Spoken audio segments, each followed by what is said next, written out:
In this video, I'm going to show you how you can take a screenshot on the Samsung Galaxy S20.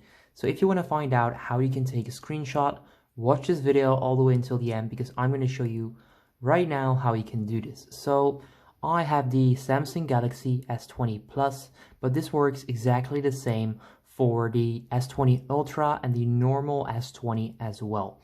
So we have the phone and you simply want to hold the power on and off button and the volume down button right there at the same time. So I'll show you how you can do that right now. So it's simply pressing these two together at the exact same moment.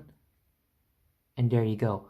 That's exactly how you can take a screenshot on the Samsung Galaxy S20. So once again, it's the volume down button and the power on or off button, and then press them together and there you go. That's exactly how you can take a screenshot on the Samsung Galaxy S20. Now let me know in the comment section down below if this works and what do you think about the phone, and then I'll see you in the next video. Peace out.